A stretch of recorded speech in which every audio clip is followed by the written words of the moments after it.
There are 5 cases from Buzzfeed Unsolved which have now either been fully or significantly solved, and we're going to begin by looking at Forrest Fenn's treasure, which finally came to a full conclusion back in June 2020. Ryan and Shane investigated the mystery 2 years prior in September 2018, during which they explained that world-renowned treasure collector Forrest Fenn had hidden an actual treasure chest somewhere in the Rocky Mountains, which contained over $1 million worth of valuable antiquities. In Forrest Fenn's memoir, he wrote a 24-line poem which included 9 hidden clues on how to find the treasure, and while the concept seemed fairly simple, over 65,000 people had attempted to find the treasure to no avail. Ryan and Shane then explained that the treasure could be found in one of 4 specific US states. The treasure is located in either Montana, Wyoming, Colorado, or New Mexico. Of the 4 states listed by Fenn, I tend to lean towards New Mexico or Wyoming. Wyoming, because a majority of Yellowstone National Park resides within that state, and Yellowstone was a place where Fenn spent his formative years camping with his father. And although Wyoming seemed like the most likely location for the treasure, the boys eventually settled on looking in New Mexico. Wait, you guys don't know about that? Buzzfeed did like these weird articles that were like, "Ugh, men in public need to learn to cross their legs, and because it's sexist if they don't." It was so weird. State with over a month's worth of research under their belt. Ryan and Shane looked at 3 different locations in New Mexico, put up with bad weather and rough terrain, and at one point even thought that they had found the treasure. That right there. Look, there's a box. What do you mean there's a box? Right there, look. Is that a box or just a very square rock? That is a very, very square rock. However, the trip ultimately ended with the boys leaving empty-handed. I think we may just have to come to terms with the fact that we're not going home with treasure. And the location of Forrest Fenn's treasure remained a mystery. That would be until approximately 2 years later on the 6th of June 2020, when the following post was made to Forrest Fenn's personal blog. It was under a canopy of stars in the lush forested vegetation of the Rocky Mountains, and had not moved from the spot where I hid it more than 10 years ago. I do not know the person who found it, but the poem in my book led him to the precise spot. Cool. I congratulate the thousands of people who participated in the search and hope they will continue to be drawn by the promise of other discoveries. So the search is over. Look for more information and photos in the coming days. Forrest. As promised, this photo showed up on the blog in the days that followed, before these 2 were also posted, confirming that the treasure had in fact been found. 1 month later, it was revealed that the treasure was found in Wyoming, which was one of the 2 states highlighted in the Buzzfeed Unsolved episode, although not the state that the boys eventually went to. 6 months later, in December 2020, the person who had found the treasure finally revealed himself as 32-year-old medical student Jack Stu. Do you think people ask that guy for 20-year personal loans? Or is that just me? That happens too? Oh my god, pain. Who coincidentally used to be one of Buzzfeed's writers. Jack had found out about the case in 2018, the same year that Ryan and Shane investigated it, and stated that he thought about it for at least a couple hours a day every day since he learned about it, also adding that he planned on selling the treasure to pay off his student loans. The treasure went up for auction on the 13th of December 2022, and after a whopping 1,643 bids, eventually sold for an impressive $1.3 million. The interest rate they offered. Oh, so I guess some people are coming who don't know about it. Yeah, someone asked if they could borrow $130,000 from me with a 0% interest rate paid back over 20 years. And I was like, no. And they were like, what about 10 years? I just haven't responded yet. I don't even know what to say. I have to think about it. Dollars. And while it took over 10 years for someone to eventually find the treasure, this is nothing when compared to the boy in the box, who was recently identified after 65 years of mystery. Ryan and Shane covered the boy in the box back in August 2017, with the major details being that in 1957, a box was found on the side of a road in Philadelphia, Pennsylvania, which contained the body of a boy between 4 and 6 years of age. Oh, the box had serial numbers on the outside, a blanket on the inside, and items of clothing scattered around it. However, despite having access to numerous pieces of evidence, authorities were unable to identify who the boy was. For this reason, the boy was buried with a gravestone reading America's Unknown Child, which accompanied a sign on the street where the boy was found reading, "This unknown child became known as the boy in the box. He has never been identified. His case remains open. He is now called America's Unknown Child." His body had been exhumed on 2 separate occasions in 1998 and 2000. 2019 with the goal of running his DNA through genealogy databases. The 1998 test was unsuccessful, however by 2019 testing had become significantly more advanced, and while the victim's DNA was so degraded that it took 2.5 years of work to be able to extract enough data to perform the genealogy, on the 8th of December 2022, the boy in the box was identified as Joseph Augustus Zarelli. His DNA was uploaded. That's so awesome that even like it's been so long, and these are people who like don't even know who it is, but they work so hard for that long to try to help them even after they've died. Those people are awesome.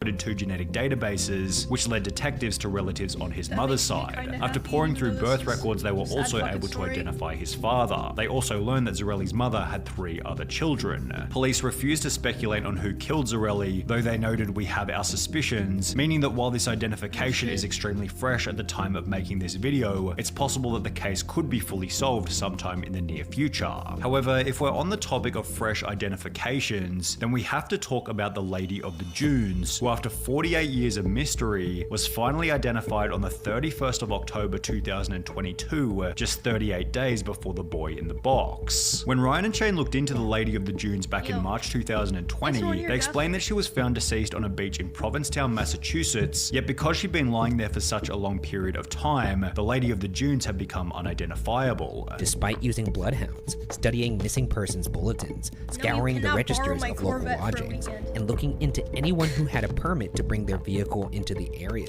police turned up nothing. The Lady of the Dunes also had extremely recognizable dental work. However, despite this and numerous different police sketches, nobody knew who she was. Similar to the boy in the box, the Lady of the Dunes was exhumed for DNA on 3 separate occasions in 1980, 2000, and 2013, although none of these resulted in her identification, leading the boys to state this. For that to produce no kind of DNA evidence of like who this person is, it's kind of insane to me because 1974 is not that long ago. No. You would think that DNA would be fresh enough that you could figure out this person's identity. What Ryan and Shane didn't know at the time was that within 2.5 years, the Lady of the Dunes' unknown son would undertake a DNA test with Ancestry.com, providing genealogy databases with enough evidence for the Lady of the Dunes to be identified. On October 31st, the FBI announced it finally identified the woman as Ruth Marie Terry, a native of Tennessee who was 37 at the time of her death. At the time of her disappearance, Ruth Marie Terry had mentioned to family that she was traveling to Massachusetts with her husband Guy Moldovan, who's now become the main suspect in the case. Despite being married at the time, Guy never officially reported the disappearance of his wife to the police and conveniently remarried a year later as if nothing had ever happened. What's even crazier is that Guy Moldovan's previous wife had also gone missing and was eventually found dead alongside his daughter inside a septic tank on Guy's Seattle home.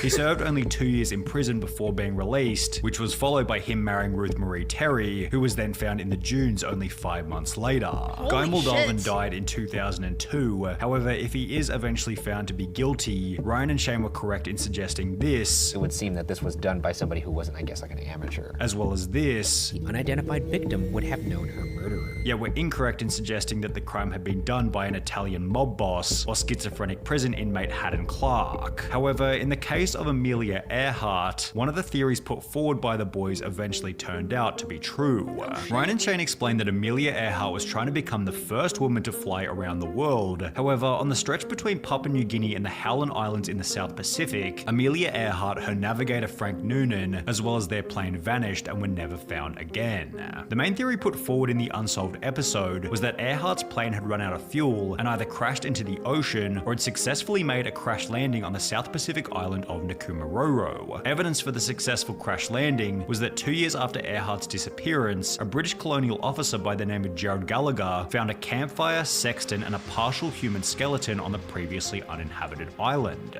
The bones were sent to a physician in Fiji, who concluded that they most likely belonged to a male who was short, stocky, and of European descent, eliminating the possibility that the bones belonged to Earhart. However, Ryan went on to explain that at a later date, the bones had been run through an updated database, which suggested that they could have belonged to a tall woman of European descent event, which fit the description of Earhart perfectly. Well, approximately a year after the Buzzfeed Unsolved episode was uploaded, an article popped up on NPR.org titled "New Research Claims Bones Found 80 Years Ago on Pacific Atoll Likely Amelia Earhart's," which explained that the bones had been run through Modern Ancestry program 4DISC, which found that Hoodless had incorrectly determined the sex of the remains. The data revealed that the bones have more similarity to Earhart than to 99% of individuals in a large reference sample. It's a bit of a stretch to call the case of Amelia Earhart solved based on a couple of correctly sized bones. However, there's significantly better evidence for the person featured in Buzzfeed Unsolved's very first episode, the Somerton Man, who was finally identified in July 2022 after 74 years of mystery. The Somerton Man was found dead on a beach in Adelaide, Australia back in 1948, dressed immaculately in a full suit with polished shoes. Strangely enough, all of the tags had been removed from his clothing, with his fingerprints failing to hint at who he might be. The case became even weirder when a torn piece of paper was found sewn into his pants, with the Persian phrase "tamam shud" written on it, which translated to "it has ended," with the case reaching even deeper levels of weird when someone brought in the book from which the paper had been torn, explaining that he found the book in the back of his car, which was parked near Somerton Beach. When the boys revisited the case in season 6, they talked extensively about the University of Adelaide professor Derek Abbott, who was seemingly the most determined as well as the closest to figuring out who the Somerton Man was. Well, it will be only 2 years and 3 months after this Buzzfeed Unsolved episode that Derek Abbott would finally achieve a breakthrough using the Somerton Man's hair. We looked for people with no date of death on that tree, and there was one that stood out.